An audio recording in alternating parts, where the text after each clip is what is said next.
Hello, welcome back to It's Just Perfume, a Luckyscent podcast where we talk about all things perfume and how it enhances our lives. I'm your host, Stephen Guntarski, and today I'm so excited to be talking with my coworker and friend, Claire Jelinek. Hi, Steve. Hi, Claire. Claire has been part of the Scent Bar Luckyscent family for a number of years now, starting off at Scent Bar exclusively, and now working more towards the social media and this very podcast That's true, yeah. we're doing right this second. Yes. So, have you always been into perfume? Yes, I've always been into scent. Okay. That's for sure. I know you've talked before about being like a little kid who wanted to smell stuff, and I was kind of the same. I would have my mom walk me to the end of the cul-de-sac every night when I was like 4 so I could rub the rosemary plants all over my hands and smell them. And then I wore, Warm Vanilla Sugar, the Bath & Body Works classic. Was that your first fragrance? Okay. Yeah. Yeah. Yes. And then from there, I would say I've been like wearing fragrance since I was probably 10. Amazing. Yeah, thereabouts. Were your parents into fragrance? My mom, yes. My dad, not at all. Okay. Yeah. My mom, you and my mom have a lot of overlap. That's true. We like a lot of the same things. She's a chypre lady. She has very chic and sophisticated perfume taste, I think. Yeah. So that I would always sometimes wear some of her stuff, but I think that, my adoration for certain vanilla fragrances are not quite up her alley. Sure. We all like different things. Yeah. We can't please our parents all the time. So I remember you telling me about one particular perfume that really just kind of opened things up for you. It was the perfume for you, and it kind of got you into a more serious level in your perfume adoration. Are you talking about the Cartier? Yes. Yeah. The Baiser du Dragon by Cartier actually was my mom's perfume. Oh, okay. So there, you're bringing it full circle there. I would wear hers and then eventually got my own, and it was just so good. But they've reformulated it. Okay. What age were you when you first started wearing this? I was dabbling in her bottle probably when I was 16 or 17, and then got my own at 17 or 18. And I wore it every day from age 17 to 25. Oh my, I didn't realize your commitment to it. Yeah. No matter the weather. Only needed one spray, got compliments almost every day. Yeah. It was a perfect perfume. That's quite a chic fragrance for a high schooler, I have to say. Thank you. Yeah, not sure if it was appropriate, but I grew into it. No, but what's so interesting is around that time, this is the 90s, I'm guessing. No, the 2000s. The 2000s, okay. Yeah. So around that time, just in terms of pop culture, I was just reading a really interesting essay by Maddie Finney about kind of the millennial culture and how things were so geared towards teens when you were an actual teen. So the movies, the TV shows, the products in the mall were geared at teens. Less so now. You're finding middle school students wearing Baccarat Rouge, which I find very funny. That's such an adult fragrance, in my opinion. I know. And this has come along with the decline of the mall. Yeah. Which is a tragedy. For sure. But in spite of that, in spite of you growing up in the height of millennial teen culture, you were a very adult, Cartier is quite a sophisticated brand. Yes. Yeah. Yeah, I don't know why. It smelled so good. You were a precocious youth. Yeah. It's funny. It has a lot of kind of gourmand sounding notes like amaretto. Yeah. And things like that, but it's not at all a gourmand fragrance. There's like a hint of sweetness to it, but it's definitely more of like a spiced floral kind of fragrance. Definitely. Yeah, that's how I imagine, especially from that name, the Kiss of the Dragon. Yeah. You know Exactly. Yeah. Sadly, it does not smell nearly as good anymore. It's just a different style of smell, or the way it wears is just different. Both. I mean, it still has some similarities to the old formulation, but it just smells a lot more sour now. It doesn't have that like sophisticated sweetness to it, and it just goes very bitter almond pretty quickly. Yeah. I found that a lot of these fragrances that have been around for a long time had to be reformulated because of IFRA regulations in Europe, and materials that used to be okay to use were suddenly deemed not okay to use. And then Ashley Kessler was saying sometimes they were brought back. Like oak moss, for example, was not okay for IFRA, but a rectified oak moss where they removed one aspect of that molecule so it's no longer an allergen or irritates people. So now it can be used. So because of all of these regulations, I feel so many of these fragrances have had little tweaks and changes. And it's been, I'm sure, a huge challenge for the perfumers to keep the soul and the overall picture that the perfume is presenting with using different materials. Yeah, absolutely. Yeah. And I think sometimes, we've talked about this before, but sometimes reformulations are maybe blown out of proportion. Oh, for sure. Sometimes they're very similar. Yeah. But this one, I mean, I guess because I spent so much time with the original, it really, I can tell. You just know. In a pretty big way. I actively dislike the way it smells now. Okay. Yeah. So that's huge. The smallest little tweak can go from being your favorite perfume to actively disliking Yeah, it. absolutely. So today we're going to talk about your Hall of Fame fragrances. And I think it's worth repeating that these aren't necessarily greatest of all time fragrances. There are so many perfumes out there. We could list a whole bunch that are groundbreaking perfumes that are really perfection in their composition, but they might not be ones that you personally would want to wear because they're not your style. Right. Yeah. And that's valid. That's fine. We all like different things. So yeah. Respect versus absolute love, I guess. For sure. Yeah. So we're going to talk about the ones that you love putting on, that they are extensions of your style and they just do something to you. So let's get into it. Yeah. Okay. How should we start? You know what? I'm actually going to start us off with one. Okay. Because that's what I would have started with too. This is Corsica Furiosa from Parfum d'Empire. Yes. And well, why were you going to start with this one? Well, because of this collection, it's the first one that I have. Right. And I bought this before I started working at Luckyscent. I believe you showed it to me in the store. You and Johnny took me on a bit of a green whirlwind. And actually the reason I was there was because I was trying to find a replacement for my beloved Cartier that I no longer liked. This is so interesting. So you described the Cartiers being a slightly sweet, spicy, maybe floral. Nothing like Corsica And you were going Furiosa. right for greens. That's so interesting. Well, because I spent so long exploring those sort of spiced florals and maybe more ambery type scents and just wasn't finding anything that filled the void. Yeah. So I kind of figured, why don't I try something that's wildly different? Like I'm never going to replace this fragrance. I need to just find a different one. Right. That fills a different void. And that was this one.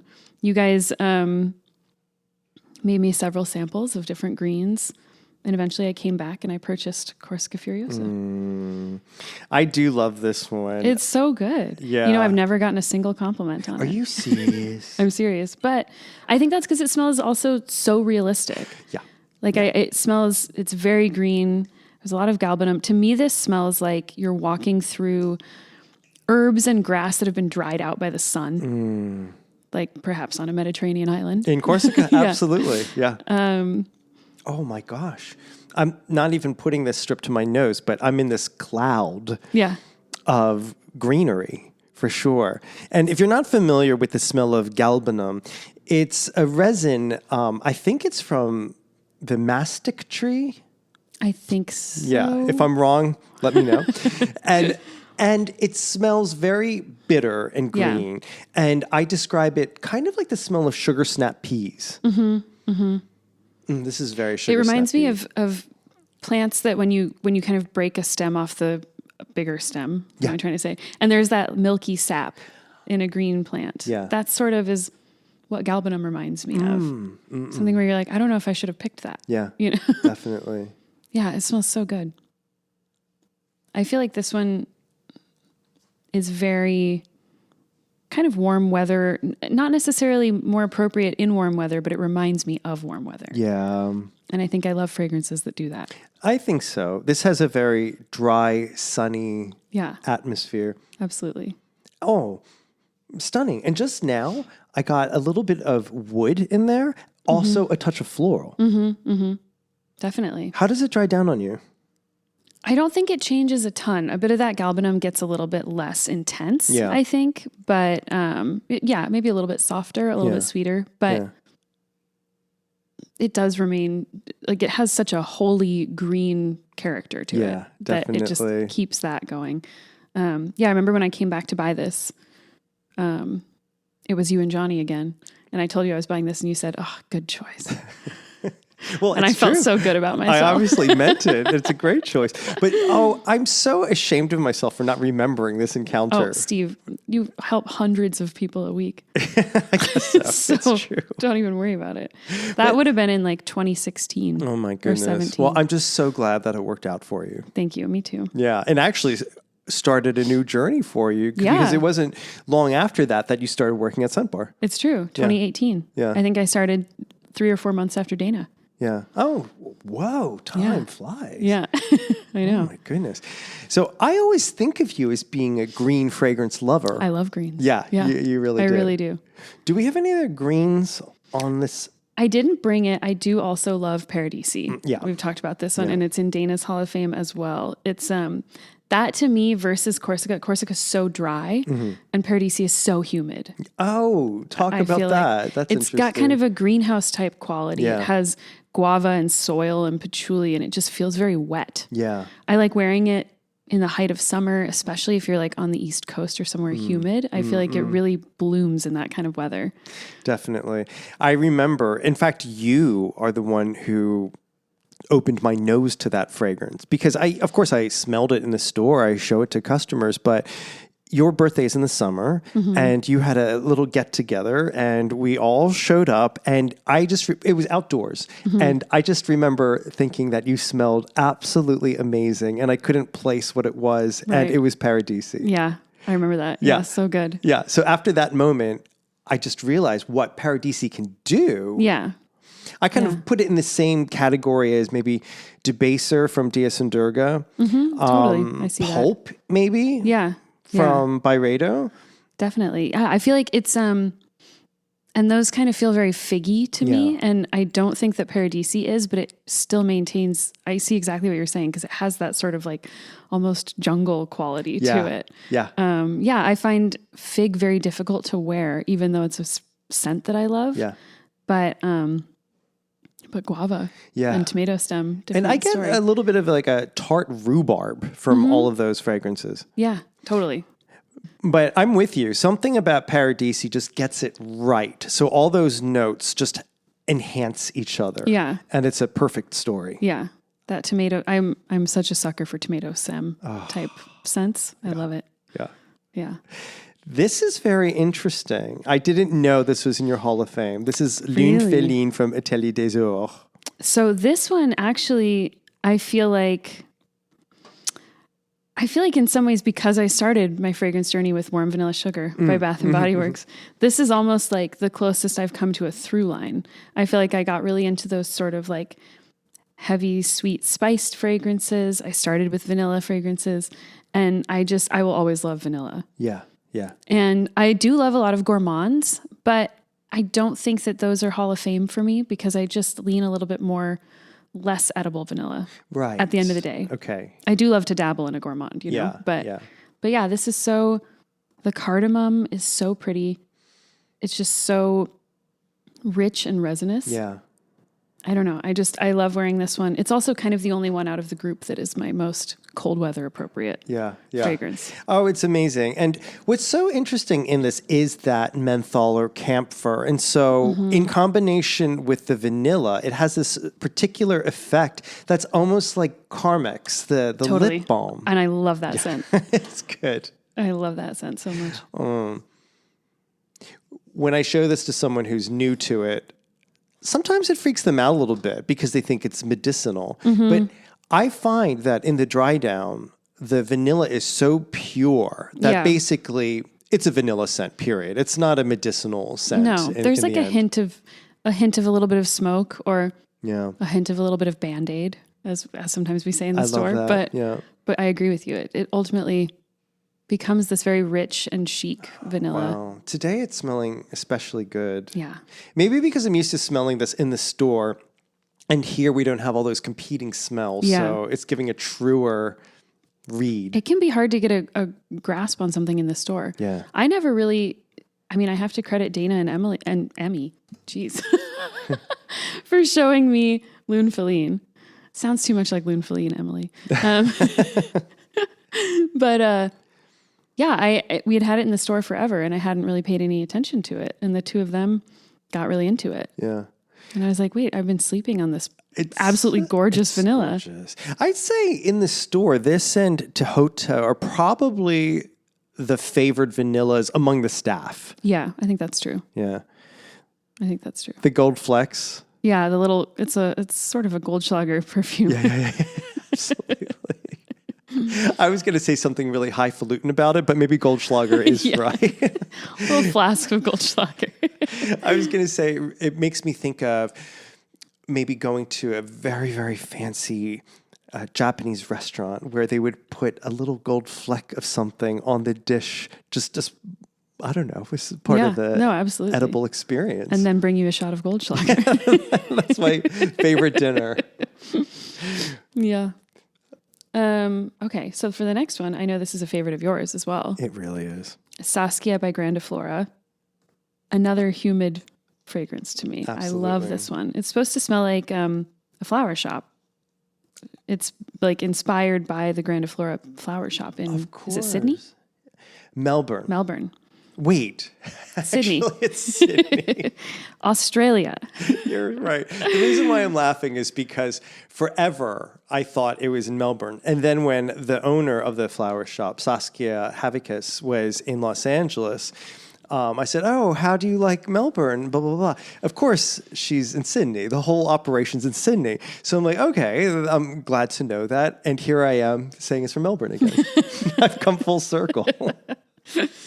Yeah. It just has that kind of stemmy floral. It smells like a real gardenia.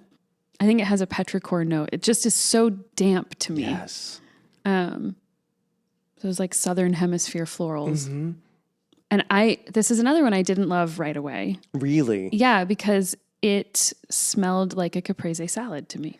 Yes. I've heard people talk about the burrata cheese. Yeah, in here. it has a very lactonic, fresh cheese scent kind of, which doesn't sound appealing, but I think it really is. And there's something almost like basil. Basil I get. And Johnny talks about the burrata cheese in here. A lot of people talk about that, but for some reason, I'm just not getting it. Maybe just because I'm so honed in onto the floral aspects that I'm ignoring that whole lactonic part. And I think that's okay to ignore it.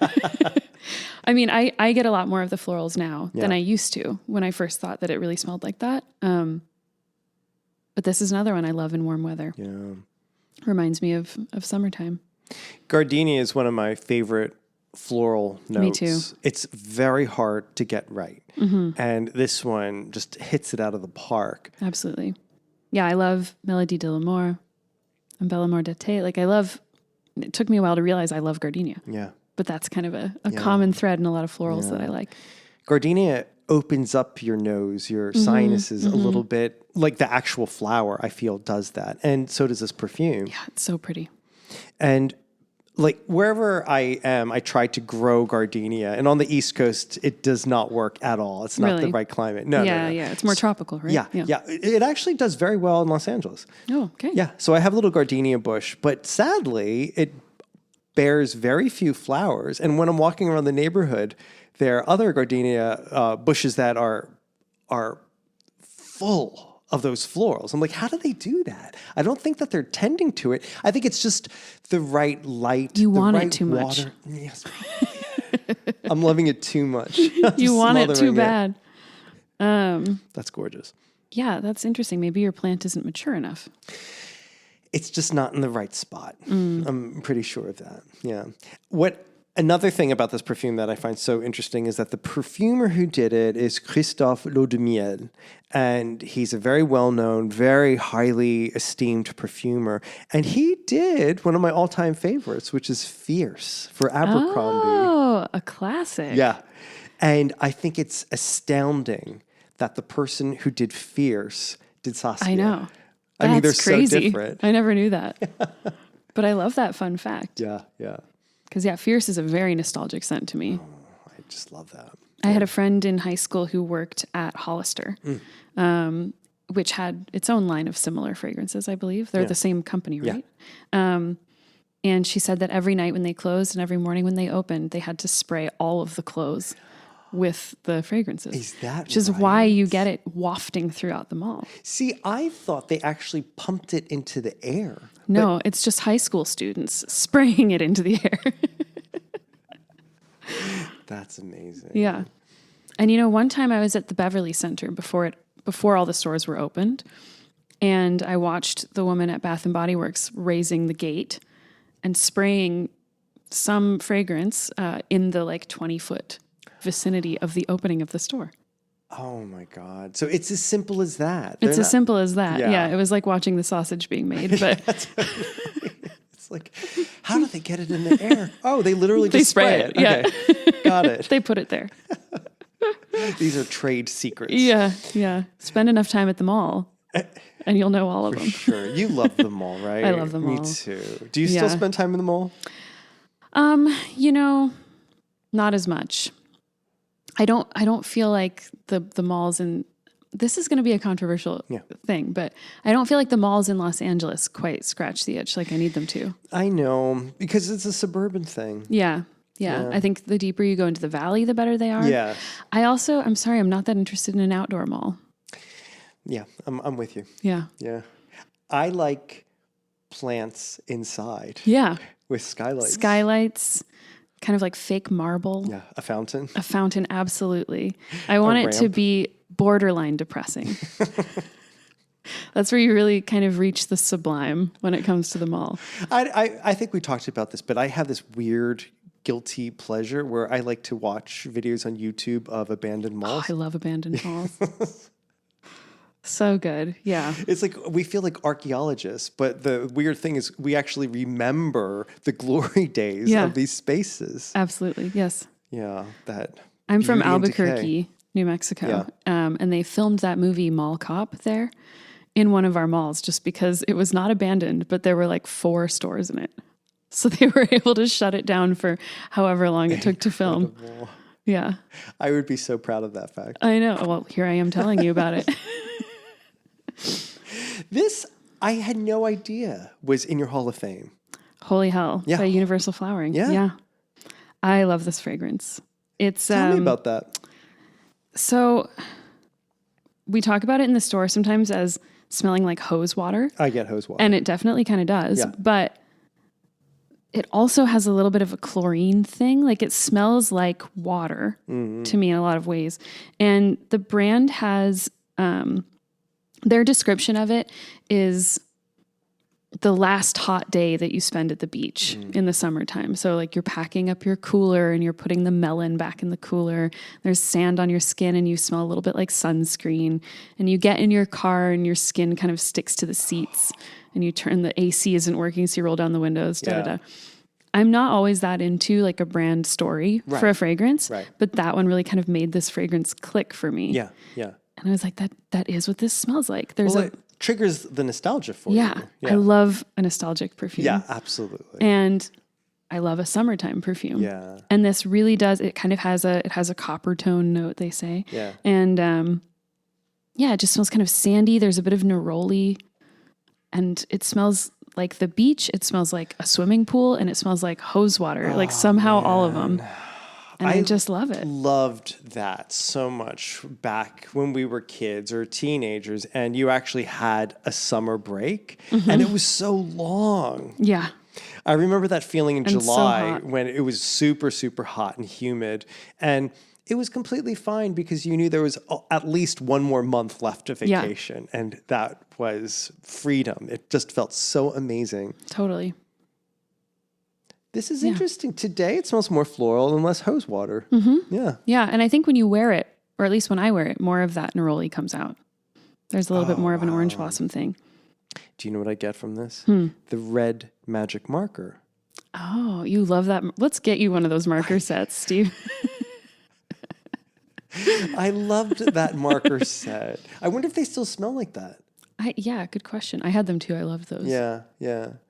And whenever I smell myrrh on its own, I know it's myrrh because it makes me think of the black marker. Oh, we talked about it. That was supposed to be licorice, wasn't it?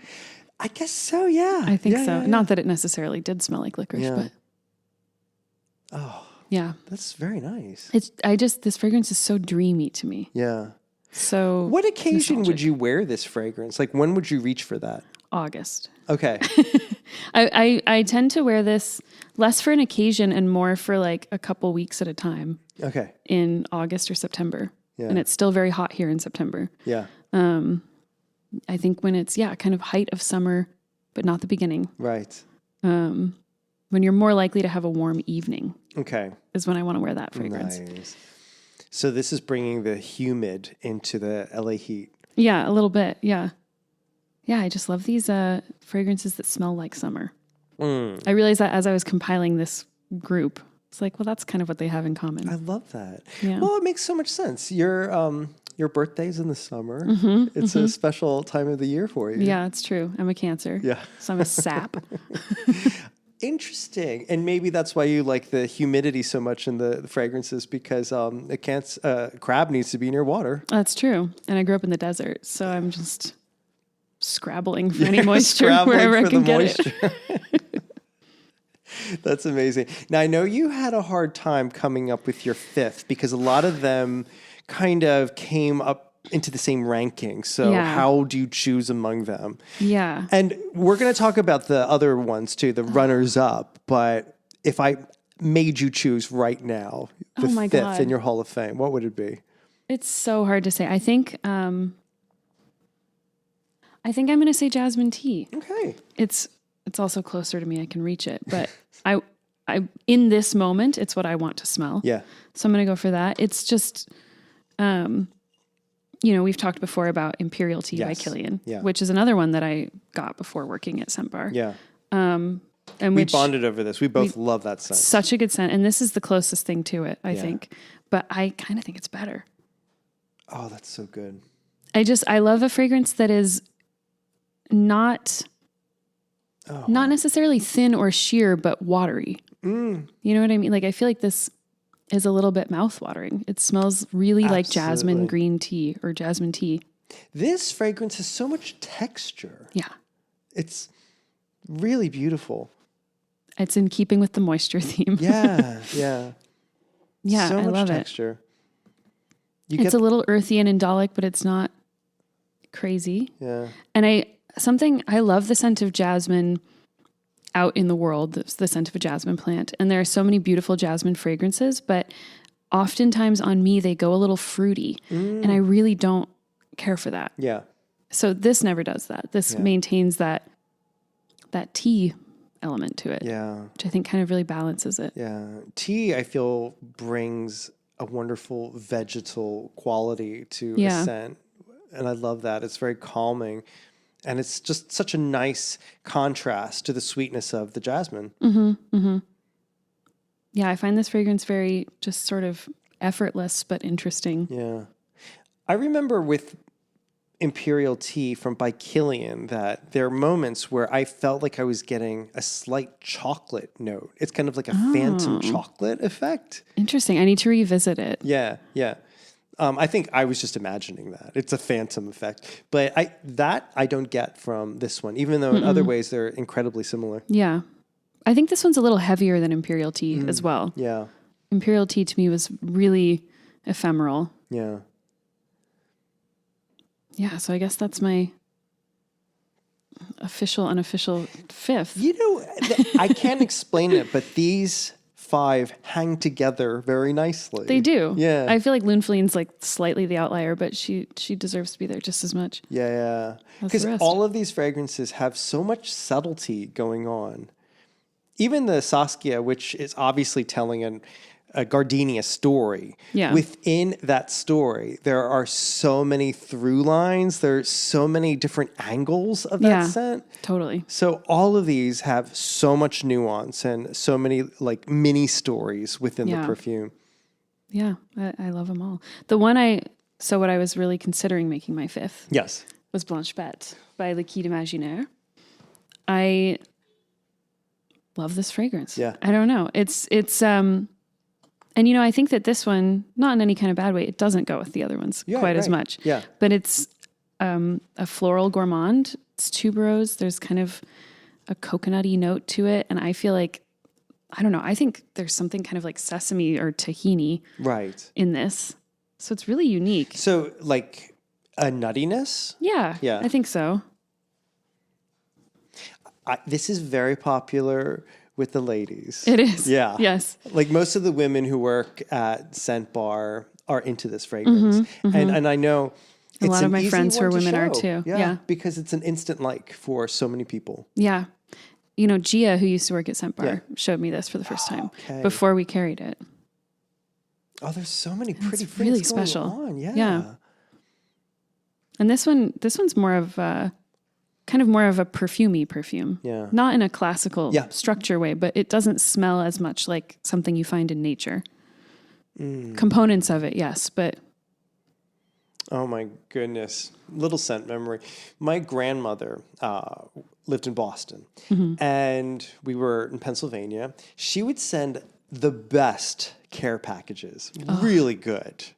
So there was this department store called Filene's. I don't know if it's still there in Boston, but the basement is where things would go on sale. And she had this down to a science because there'd be, I think, stickers on the price tags. And the longer it was sitting there, it would change stickers, meaning bigger discount. And she would keep track on all these things like a hunter. It was amazing. And then go in and get these incredible things like cool books and clothes and whatever. She put it all together in a care package and send it over to us in Pennsylvania. I remember one time she stopped by Chinatown in Boston and she got these toys. I think they were called Chinese yo-yos. So I think you know what they are. They're like wrapped up paper and there's a stick. And when you go like that. Yes, of course. Those things, yeah. They kind of like zoom out and then they come back. Yeah. And I don't know if the smell was coming from those Chinese yo-yos or something in the box. There was something that was fragrant and I couldn't put my finger on it. But when you're a kid, you're really sensitive to new smells, things you've never smelled before. And it really leaves an imprint on your brain. Yeah. And there's something in this perfume that was in that box that my grandma sent. Yeah. You don't think it was your grandmother's fragrance? No, because it was only that one box that had the Chinese yo-yos where that was a thing. Because this does have kind of a powdery musk in it as well. Yeah. So I wonder if that's... You know what? I think... something she wore. You nailed it. I think it's the powdery musk. Yeah. So good. Of course, I didn't know this as a kid. It's only kind of recent that I've learned that musk is everywhere. It's used in so many scented products. Yeah. Good luck not having any musk with your scented things. It's true. Yeah. It's going to be in your laundry detergent. It's going to be in everything. Yeah. So, I'm glad that I like the smell of white musk because it's inescapable. Absolutely. Yeah. I didn't realize that at all before I started working in perfume. That musk is in so many things, so many products, That's wild. I know when you think about laundry detergent, even dish detergent, all that stuff, you don't think that it's perfumed because, my dish detergent doesn't have perfume in it. Like you can't eat perfume. Yeah. It's all perfumed. I know. I know. Well, and so many of those products do have such a distinct scent that, you think of it. I remember you talking about this with Ashley, that you think that something smells like Windex. Well, it's actually that Windex has a scent that is devised for that. I mean, the smell of the liquid dial soap that's orange amber color sends me hurtling back to elementary school. Yeah, absolutely. Because that's what we had at our elementary school, and just even to this day.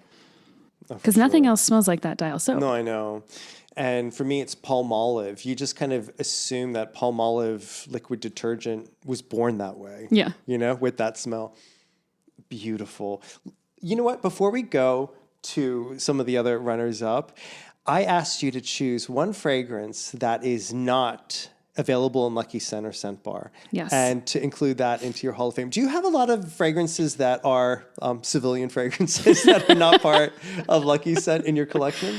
Honestly, not a ton. Okay. Not a ton. Yeah. But I think even if I did, it would be an easy choice for me. Yeah. I brought Carnal Flower by Frederic Malle. And this to me this is what made me realize that I do like tuberose. Yeah. I've always liked the smell of the real tuberose plant Yeah. or tuberose perfume on other people. And I never felt compelled to wear it. And then a couple friends of mine have Carnal Flower. And I was like, well, I have to have that. Man, it's so good. It's somehow both mentholated and green while also being creamy. Yeah. It just is, I find it intoxicating. It's the perfect balance. Absolutely. Yeah. It's long lasting. It projects. It's just perfect. There are those tuberose perfumes that really lean into the winter mint menthol aspect, which gives it, I guess people call it the bubble gum effect. This has a little bit of it, but I feel it's done so judiciously that you don't really notice it because it just smells like the flower. Totally. And I like the mentholated aspect of tuberose, but I don't like it when it goes too bubblegummy. Right. Which is why I thought I didn't like tuberose that much. Right. Because I found it to be so sweet sometimes. I say this as someone who loves vanilla, but so it's a different type of sweetness that was absolutely too much for me. But this is just perfect. Wow.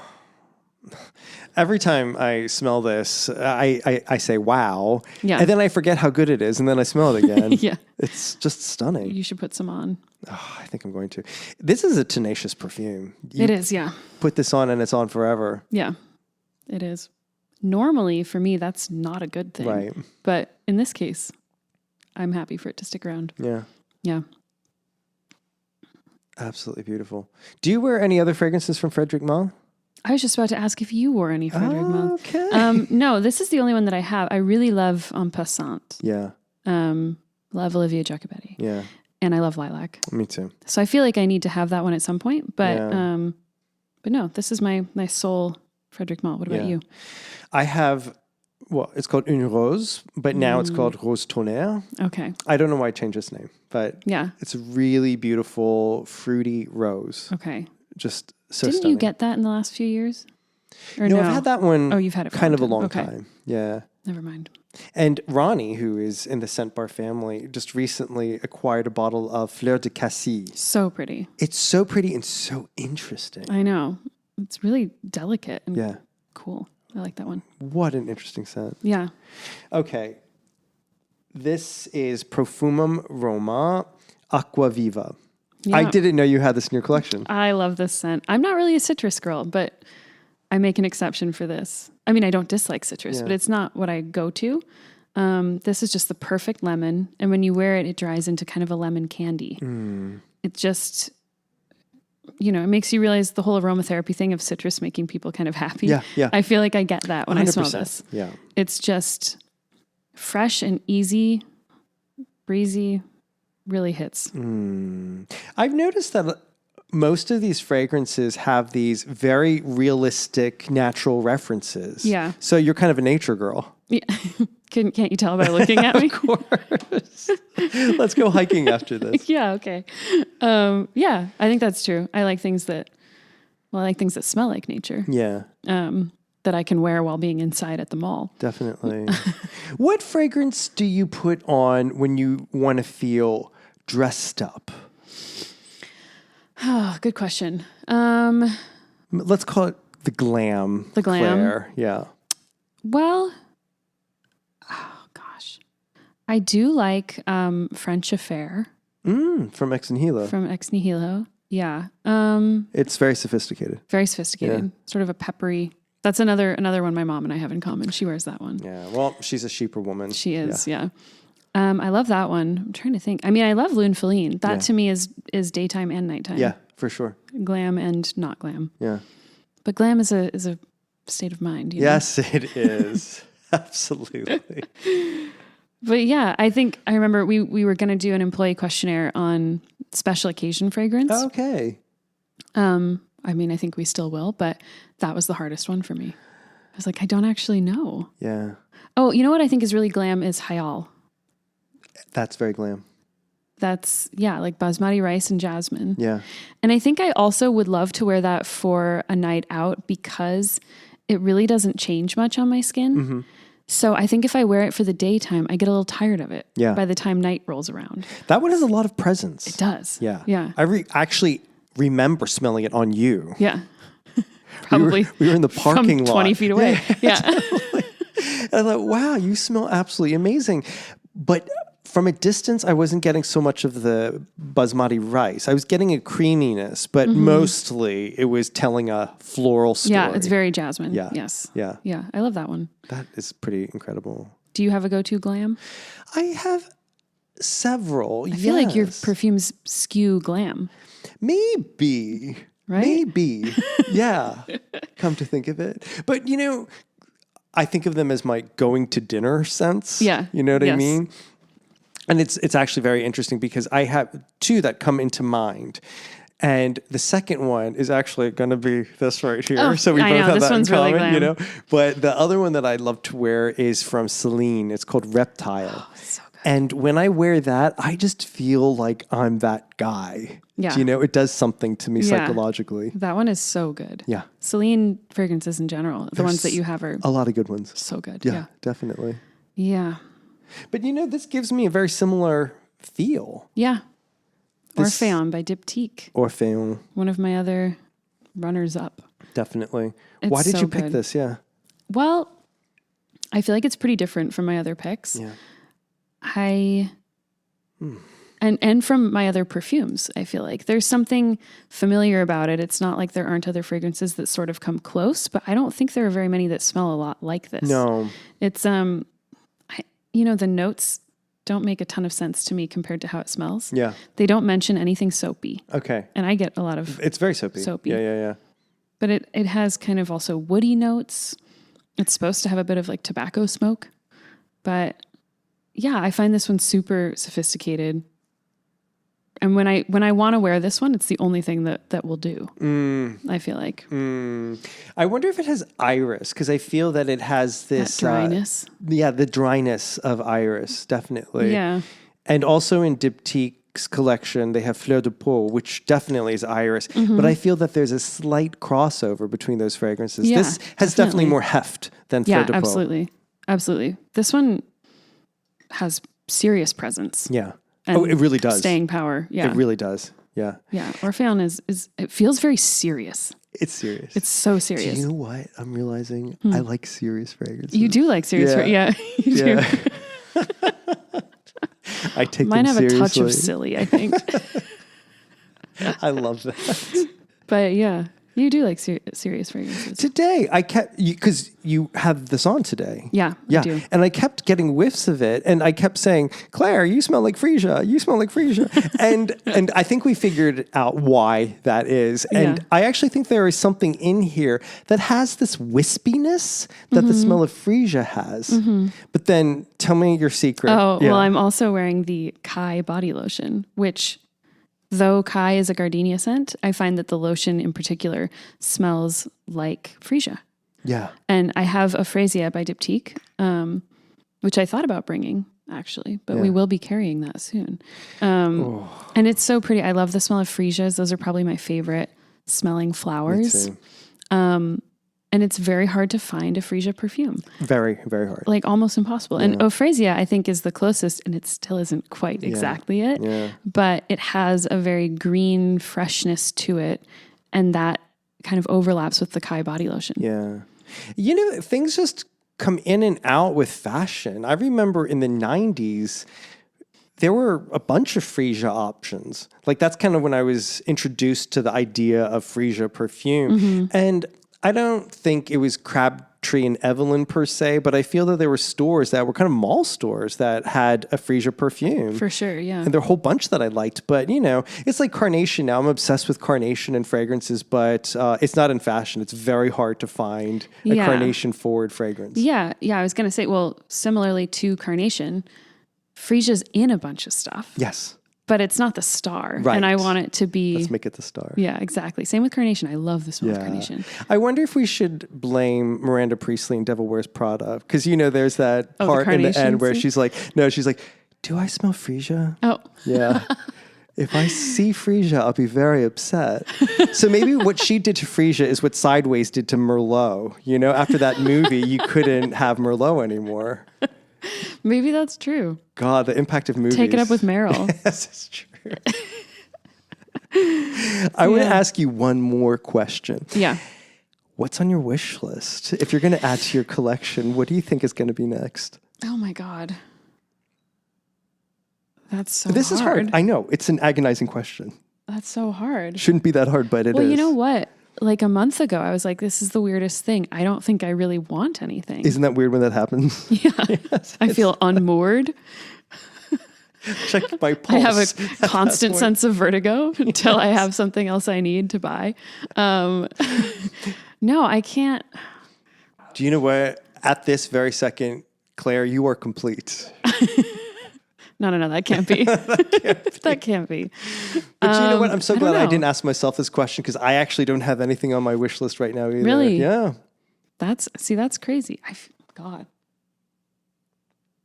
Yeah, I don't know. I can't think of anything right now. What's the last perfume that you bought? Well, I bought Bambini soap by Villa Urbanium, but that was a while ago. I'm trying to think if there's been anything since. Yeah. The last one I bought was Euphrasia. Oh, okay. Yeah. From Mercari.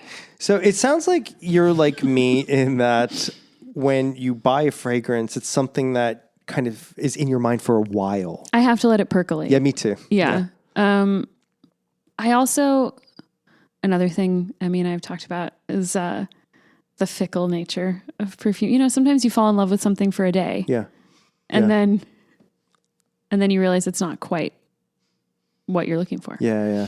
We're lucky in that we have access to so many wonderful perfumes, so we can test drive them again and again and again. Take all the time I need. Absolutely. Yeah, it's true. But yeah, in that way, you know, usually when we go into the stores, we'll put on a fragrance that we don't have, you know, or it's an opportunity. There's 1,500 fragrances in there or something. Right. It's an opportunity to wear something that's not in your collection at home. And I find that often I'm reaching for something I do have at home. Yeah. I don't know. I just haven't. You know what? Me too. Maybe because they're tried and true. We know we're going to love them. Yeah. That's why we bought them. And when you get into the mindset, you're in a certain mood for a certain something. Definitely. And you know exactly what it is. Yeah. This is the weird thing because when we work at Scent Bar, at the end of the shift, we usually put something on for the drive home. And I don't know why, but the longer you're at Scent Bar, the harder it is to make that choice. Yeah, absolutely. And that's why I kept going for stuff I owned. Yeah. Even though that felt so silly. But, most of the time you go home smelling like the store. That's true. Which is a mixture of about 500 perfumes. Yeah. But yeah. I think very often I will put something on like Aquaviva to go home just because it's lemony and it's happy. Yeah, it's easy. Yeah.